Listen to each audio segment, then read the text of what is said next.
एक बार माता पार्वती ने भगवान शिव से कहा कि प्रभु, मैंने पृथ्वी पर देखा है कि जो व्यक्ति पहले से ही दुखी हैं, आप उसे और ज़्यादा दुखी प्रदान करते हैं, और जो सुख में है आप उसे दुख नहीं देते। भगवान ने इस बात को समझने के लिए माता पार्वती को धरती पर चलने के लिए कहा और दोनों ने इंसानी रूप में पति पत्नी का रूप लिया और एक गांव के पास डेरा जमाया। शाम के समय भगवान ने माता पार्वती से कहा कि हम मनुष्य रूप में यहाँ आए हैं, इसलिए यहाँ के नियमों का पालन करते हुए हमें यहाँ भोजन करना होगा। इसलिए मैं भोजन के लिए सामग्री की व्यवस्था करता हूँ, तब तक तुम भोजन बनाओ। भगवान के जाते ही माता पार्वती रसोई में चूल्हे को बनाने के लिए बाहर से ईंटें लेने गई और गांव में कुछ जर्जर हो चुके मकानों से ईंटें लाकर चूल्हा तैयार कर दिया। चूल्हा तैयार होते ही भगवान वहां पर बिना कुछ लाए प्रकट हो गए। माता पार्वती ने उनसे कहा, आप तो कुछ लेकर नहीं आए, भोजन कैसे बनेगा?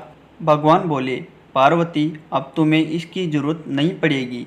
भगवान ने माता पार्वती से पूछा कि तुम चूल्हा बनाने के लिए इन ईंटों का कहाँ से लेकर आई?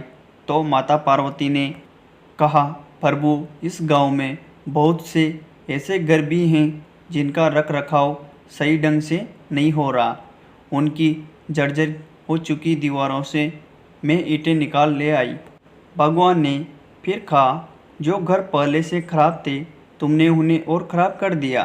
तुम ईंटें उन सही घरों की दीवार से भी तो ला सकती थी। माता पार्वती बोली, प्रभु, उन घरों में रहने वाले लोगों ने उनका रख रखाव बहुत सही तरीके से किया है और वह घर सुंदर भी लग रहे हैं।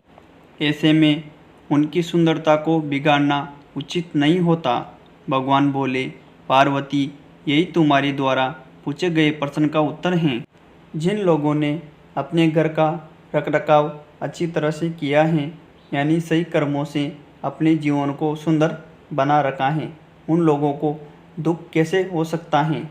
मनुष्य के जीवन में जो भी सुख हैं वह अपने कर्मों के द्वारा सुखी हैं और जो दुखी हैं वह अपने कर्मों के द्वारा दुखी हैं। इसलिए हर एक मनुष्य को अपने जीवन में ऐसे कर्म करने चाहिए कि जिससे इतनी मजबूत एवं खूबसूरत इमारत खड़ी हो कि कभी भी कोई भी उसकी एक ईंट भी ना निकाल पाए।